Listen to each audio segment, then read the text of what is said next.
और बच्चों क्या हाल। उम्मीद है आप लोग सब ठीक है, अपने सेहत का ख्याल रख रहे हैं। बोर्ड के एग्ज़ाम बहुत नज़दीक है। हम लोग आज इस वीडियो में हिस्ट्री का पहला chapter historiography development in the west ये सीखने और समझने वाले हैं। सबसे ज़रूरी चीज़, अगर कोई भी चैप्टर एसएसटी का पढ़ना है, सबसे पहले क्या करेंगे? सबसे पहले उसकी एक्सरसाइज देखेंगे, एक्सरसाइज में क्या क्या क्वेश्चन है। आप भी यही करोगे, टेक्स्ट बुक निकालो, सबसे पहले फटाफट एक्सरसाइज के क्वेश्चंस कौन से वो देख लो। इससे ये आइडिया आ जाएगा क्या मेन ये चैप्टर के अंदर हमें क्या पढ़ना है, कौन सी चीज़ पे ज़्यादा फोकस करना है। अब लेसन की शुरुआत करते हैं। लेसन का नाम historiography development in the west. Historiography यानी क्या? यहाँ पे ये जो वेस्ट वर्ड है, वेस्ट का क्या मतलब है ये समझेंगे सबसे पहले। हिस्टोरियोग्राफी यानी क्रिटिकल नरेटिव। हिस्ट्री का जब हम लोग लिखते हैं इसको हिस्टोरियोग्राफी बोलते हैं। क्रिटिकल नरेटिव यानी कि क्या? हर टाइम जो भी फैक्ट्स मिलेंगे हिस्ट्री के उसको अच्छे से चेक करेंगे, वेरीफाई करेंगे और उसके बाद जब हिस्ट्री लिखेंगे इसको बोलते हैं क्रिटिकल नरेटिव। अब वेस्ट, वेस्ट यानी कि क्या बच्चों? यहाँ पे हिस्ट्री के अंदर हम लोग को पता है ऊपर नॉर्थ है तो नीचे साउथ, राइट में ईस्ट, लेफ्ट में वेस्ट। पर बच्चों यहाँ पे हिस्ट्री के अंदर हर टाइम जब भी वेस्ट आएगा तो याद रखो ये एक जोग्राफिकल लोकेशन है। कौन सी लोकेशन? यूरोपियन कंट्रीज और अमेरिका। तो हम लोग ये जानेंगे इस चैप्टर के अंदर कि भाई वेस्ट के अंदर, यूरोप के अंदर, अमेरिका के अंदर हिस्टोरियोग्राफी, हिस्ट्री लिखने का तरीका कैसे डेवलप हुआ। ठीक है बच्चों, हिस्ट्री ये वर्ड सबसे पहले ग्रीक एक हिस्टोरियन ने, हीरोडोटस नाम के हिस्टोरियन ने ये यूज़ किया था 5th सेंचुरी BCE में। उसकी एक किताब जिसका नाम था हिस्टोरीज। ठीक है, पहले तो ये जान लो, ये फैक्ट है, MCQ के अंदर पूछ सकते हैं। हिस्ट्री जो है, हिस्ट्री भी एक साइंस की कैटेगरी के अंदर आता है। अब बच्चों साइंस के अंदर तो हमको पता है साइंस के अंदर करते क्या। साइंस के अंदर अगर कोई भी चीज़ को वेरीफाई करना है, लॉ बनाना है, तो सबसे पहले तो एक्सपेरिमेंट करते हैं। 3 टाइम वो एक्सपेरिमेंट करके देखेंगे। हर टाइम अगर रिजल्ट सेम आया तो इसका मतलब ये है कि भाई हर टाइम ऐसा करेंगे तो ऐसी छुएंगा, तो ये लॉ बन जाता। अब हिस्ट्री के अंदर ऐसा कर सकते क्या? हिस्ट्री के अंदर जो राजा मर गया उसको वापस जिंदा करके वापस से वो पूरे इवेंट्स फिर से करा सकते क्या? नहीं कर सकते भाई, ऐसी टेक्नोलॉजी अब तक आई नहीं, अब तक तो होता नहीं ऐसा। तो फिर क्या करते हैं भाई? हिस्ट्री को साइंस क्यों बोले बच्चों? क्योंकि क्या करते, देखते जो पिछले ज़माने के, जूने ज़माने की जो चीज़ें हैं वो जो मिलते हैं उनको एनालाइज करते, जो पिछले ज़माने के डॉक्यूमेंट्स मिलते हैं उनको एनालाइज करते, उनको पढ़ते।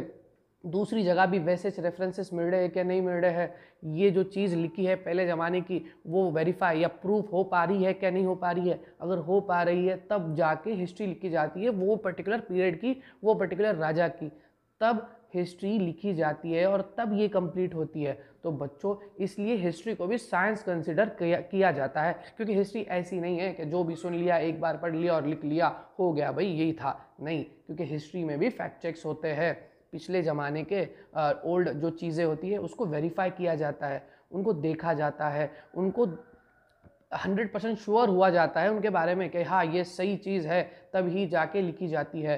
बच्चों साइंस के अंदर जो एक्सपेरिमेंट करता है वो साइंटिस्ट होता है या साइंस फील्ड का एक्सपर्ट होता है। बच्चों वैसे हिस्ट्री के अंदर भी जो हिस्ट्री लिखता है वो हिस्टोरियन होता है, और ये हिस्टोरियन, इसके अंदर कुछ चीज़ों की क्वालिटीज़ होनी ही चाहिए तभी जाके वो अच्छे से लिख पाएंगा। क्या क्या क्वालिटीज़ होनी चाहिए? पहली चीज़ तो लिंग्विस्टिक क्वालिटीज़ होनी चाहिए, अलग अलग लैंग्वेजेस को पता होनी चाहिए। पुरानी लैंग्वेजेस, संस्कृत, पाली, फिर वो हड़प्पन लैंग्वेज। हड़प्पन लैंग्वेज तो अब तक डेसिफर नहीं हो पाई है, कोई पढ़ नहीं पाया, पर जो दूसरे लैंग्वेजेस उसको आनी चाहिए। फिर उसको कॉइन्स की नॉलेज चाहिए, उसको आर्काइवल साइंस की नॉलेज चाहिए, उसको अलग अलग हिस्ट्री की जो फील्ड्स है उसकी नॉलेज चाहिए, तब ही जाके वो एनालाइज कर पाएगा वो चीज़ों को और लिख पाएगा अच्छे से। ठीक है। अब बच्चों कोई भी हिस्टोरियन जब हिस्टोरिकल मेथड रिसर्च करता है तो वो क्या करता है? सबसे पहली चीज़ तो वो क्वेश्चंस फ्रेम करता है कि उसको किसके आंसर्स चाहिए, क्या ढूंढ रहा है वो। ठीक है, उसके बाद क्वेश्चंस बनाने के बाद वो एक हाइपोथेसिस भी प्रिडिक्ट करता। हाइपोथेसिस मतलब क्या? एक प्रिडिक्शन लगाता, अंदाज लगाता कि मेरे को ये इधर से ये चीज़ मिल जाएंगी। ठीक है, फिर वो अपनी खोज शुरू करता, उसको कुछ एविडेंसेस मिलता है। एविडेंस मिलने के बाद उनको वो क्रिटिकली एग्जामिन करता है। क्रिटिकली एग्जामिन करता है यानी फैक्ट चेक करता, दूसरे अलग अलग रेफरेंसेस ढूंढता। एक डॉक्यूमेंट मिल गया उसमें कुछ लिखा है तो वो देखता क्या दूसरा कोई डॉक्यूमेंट है क्या जिसके बारे में वही सेम चीज़ लिखी है क्या, नहीं है। अगर ऐसी लिखी है तो यानी कि वो फैक्ट चेक हो जाती, उसको लगता कि हाँ भाई ये सही ऑथेंटिक इन्फॉर्मेशन है, फिर वो आगे बढ़ता।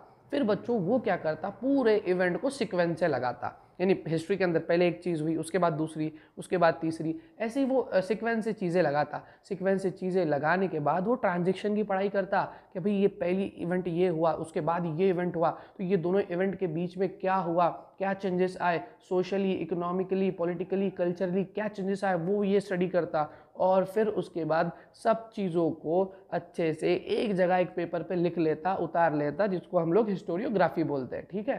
पर बच्चों ये सब करते टाइम वो एक चीज़ ये याद रखता कि वो अपना एक कंसेप्चुअल फ्रेमवर्क बना लेता, यानी वो हर चीज़ अंडर द सन हर चीज़ नहीं लिखता, बल्कि एक फ्रेमवर्क बनाता। यानी कि अगर सोशल हिस्ट्री अगर वो लिख रहा है, सोशल हिस्ट्री, तो वो सोशल हिस्ट्री के बारे में, यानी कि वहाँ का वो टाइम पे का समाज कैसा था उसके बारे में पूरी हिस्ट्री लिख देगा। या इकोनॉमी के बारे में अगर वो लिख रहा है, सोशल फ्रेमवर्क इकोनॉमी का है, तो वो इकोनॉमी से रिलेटेड पहले कैसी इकोनॉमी थी, ये राजा मरने के बाद जब दूसरा राजा आया तो दूसरे राजा ने क्या इकोनॉमिकल चेंजेस किए, उसके टाइम पे कैसे ट्रेड होते थे, क्या क्या इकोनॉमिकल एक्टिविटीज़ होती थी, वो सब। तो ये इकोनॉमिक हिस्ट्री, पॉलिटिकल हिस्ट्री, ऐसा एक फ्रेमवर्क बनाता है और वो फ्रेमवर्क के हिसाब से पूरी हिस्ट्री लिखता है, ठीक है। अब बच्चों ये समझेंगे कि हिस्टोरिकल रिसर्च मेथड के लिए कौन से चीज़ों का नॉलेज होना हिस्टोरियन को ज़रूरी है। पहला डिसिप्लिन है आर्कियोलॉजी। आर्कियोलॉजी यानी क्या बच्चों, एक्सकेवेशन, खुदाई करके जो चीज़ें मिलती है उसकी स्टडी करना। दूसरी चीज़ है बच्चों आर्काइवल साइंस, यानी कि जो जूने डॉक्यूमेंट्स होते हैं वो डॉक्यूमेंट्स की नॉलेज चाहिए, ये कितना जूना है, ये राइटिंग जो लिखी है ये कौन सी स्टाइल में लिखी है, कब लिखी है, क्या लिखा है, लेटर्स का स्टाइल, फिर इनको प्रिजर्व करने की टेक्निक, ये सब पता होना चाहिए। तीसरा है मैन्युस्क्रिप्टोलॉजी। मैन्युस्क्रिप्टोलॉजी यानी पेपर पे, पत्तों पे लिखा हुआ, ठीक है, इसकी नॉलेज चाहिए। Epigraphy, study of inscriptions. Inscription यानी पत्थर पे, बिल्डिंग्स पे कोर के जो लिखा होता है उसको इंस्क्रिप्शंस बोलते हैं। Analysis of letter style, letter की स्टाइल पता होनी चाहिए। फिर उसका लिंग्विस्टिक, अलग अलग लैंग्वेजेस। न्यूमिस्टमैटिक यानी स्टडी ऑफ कॉइन। जेनियोलॉजी यानी स्टडी ऑफ लीनेजेस। लीनेजेस यानी खानदान, भाई ये राजा, उसका बाप ये था, उसका दादा ये था, ये पूरा एक डिसेंडेंस, यानी ये पूरी एक हैरार्की राजा लोगों की, ये भी पता होनी चाहिए हिस्टोरियन को। तो बच्चों ये चीज़ है, ये सब्जेक्ट्स ऐसे है कि हिस्टोरियंस को पता ही होने चाहिए, तभी वो अच्छे से हिस्ट्री लिख पाएंगा। Tradition of historiography. बच्चों अब ट्रेडिशन हिस्टोरियोग्राफी यानी हिस्ट्री लिखने का एशियन सोसाइटीज़ के अंदर ज़्यादा प्रिवेलेंट, ज़्यादा मौजूद नहीं था।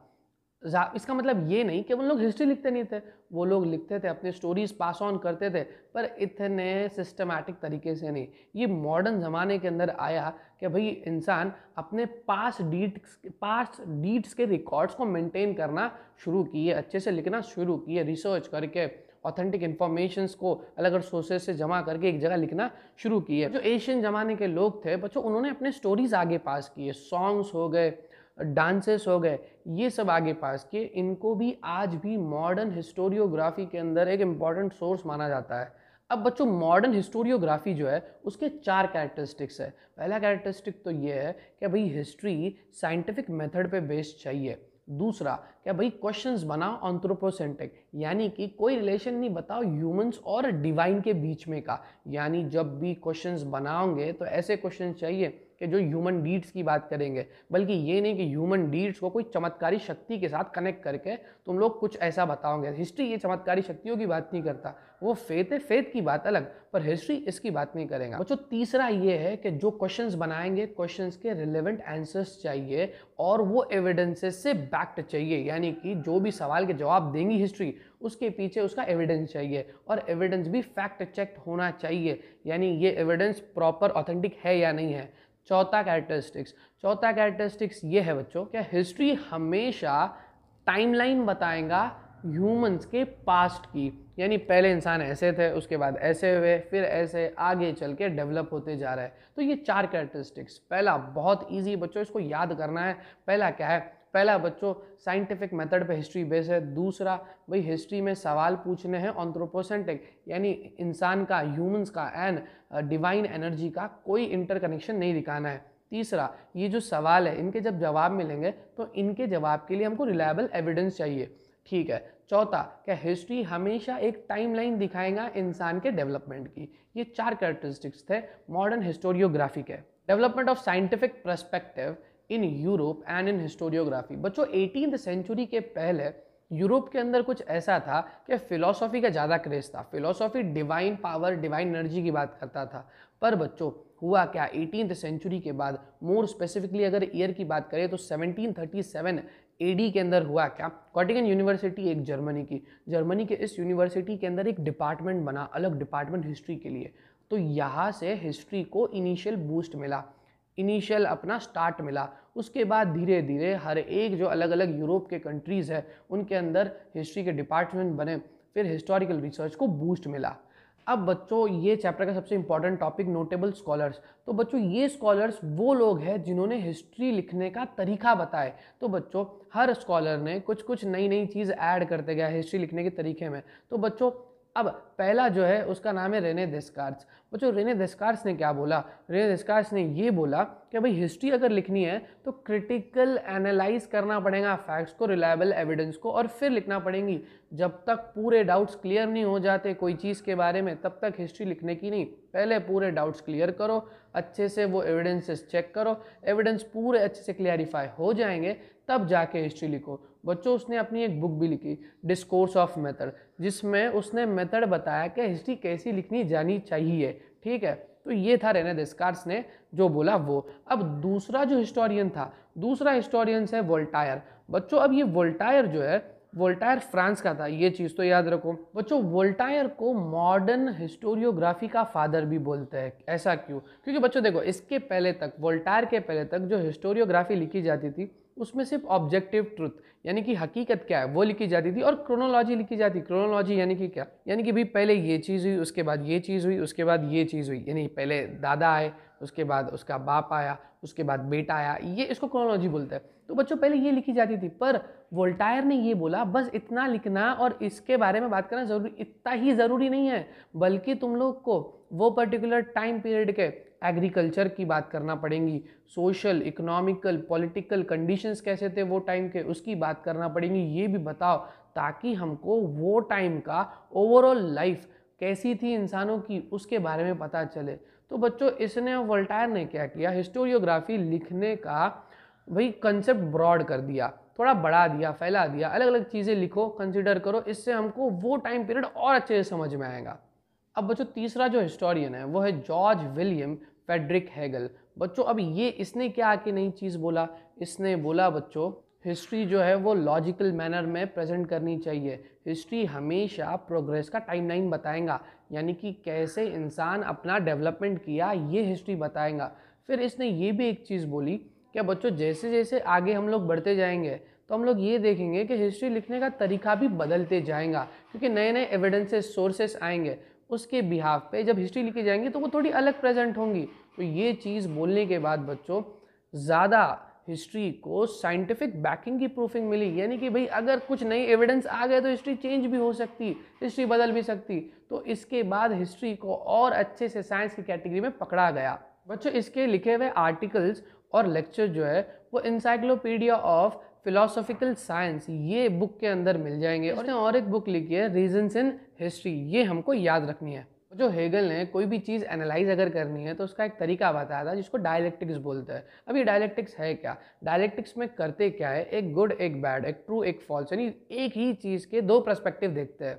पहला जो पर्सपेक्टिव होता है उसको थीसिस बोलते हैं, यानी अगर कोई चीज़ अच्छी चीज़ कंसिडर करेंगे एक चीज़ के बारे में उसको थीसिस बोलेंगे। अब कंप्लीटली उसकी ही एक अपोजिट चीज़ यानी एंटीथीसिस को भी कंसिडर किया जाता है। दोनों चीज़ों को यानी अच्छी साइड भी बुरी साइड भी देखते हैं। ये दोनों साइड देखने के बाद कंप्लीट ओवरऑल रिसर्च करके एक थीसिस लिखते हैं। तो ये जो तरीका है कोई भी चीज़ को एनालाइज करने का इसको डायलेक्टिक्स बोलते हैं। ये हेगल ने इंट्रोड्यूस या हेगल ने दुनिया को सिखाया था। ये याद रखना एग्जाम के अंदर ये आता है डायलेक्टिक्स। तो what is dialectics? Dialectics is nothing but considering good and the bad aspects of a particular thing. चौथा जो हिस्टोरियन है वो है लियोपार्ड वॉन रैंकी। लियोपार्ड वॉन रैंकी ने नई चीज़ क्या बोला, उसने ये बोला कि हिस्ट्री जब लिखेंगे तो ओरिजिनल डॉक्यूमेंट से लिखो, यानी जो ओरिजिनल डॉक्यूमेंट रहेगा उसको स्टडी करो, उसके बाद उसकी हिस्ट्री लिखो, और हर एक एविडेंस को बड़ी बारीकी से रिसर्च करो, ग्रेट केयर के साथ उसको एग्जामिन करो। उसका मानना ये था कि ये सब चीज़ें करने के बाद ही हम लोग हिस्टोरिकल ट्रूथ तक पहुँच पाएंगे। बच्चों वो इमेजिनेटिव हिस्ट्री लिखने के बहुत ही खिलाफ था। इमेजिनेटिव हिस्ट्री लिखने को वो ज़रा भी प्रमोट नहीं करता था, पसंद नहीं करता था, उन लोग को क्रिटिसाइज करता था जो इमेजिनेटिव हिस्ट्री लिखते थे।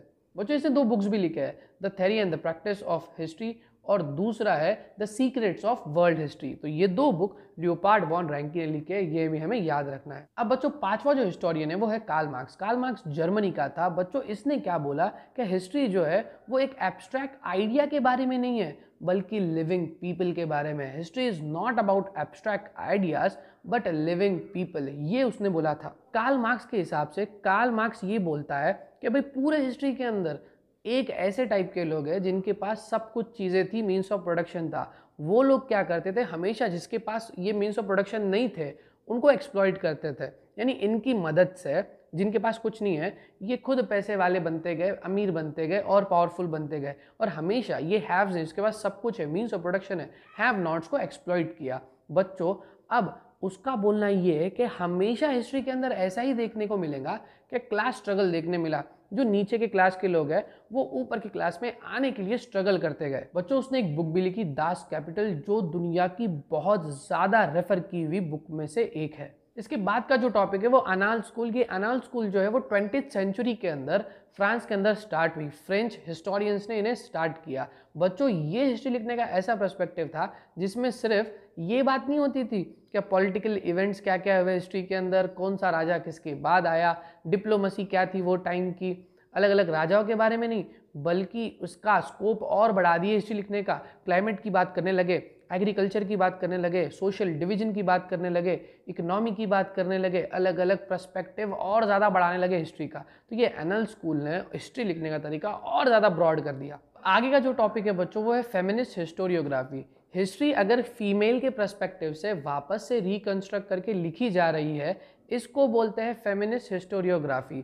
सिमोन दी बिवोर, ये नाम याद रखो बच्चों, ये वो लेडी है जिसने स्टैब्लिश किया फेमिनिज्म का फंडामेंटल्स। फेमिनिस्ट हिस्टोरियोग्राफी के अंदर हम लोग ये देखते हैं कि वुमेन्स का रोल अलग अलग इंस्टीट्यूट्स में क्या था। अलग अलग इंस्टीट्यूट यानी कि क्या, चाहे वो ट्रेड यूनियन हो, एम्प्लॉयमेंट यानी कि जहाँ पे वो काम करते वो जगह हो, या फैमिली हो, यहाँ पे अलग अलग इंस्टीट्यूट्स के अंदर वुमेन्स का रोल क्या था पहले सोसाइटीज़ के अंदर, धीरे धीरे डेवलप कैसे हुआ, ये बात करता है फेमिनिस्ट हिस्टोरियोग्राफी। और 1990s के बाद फीमेल को एक अलग सोशल क्लास की तरह भी कंसिडर किया जाने लगा।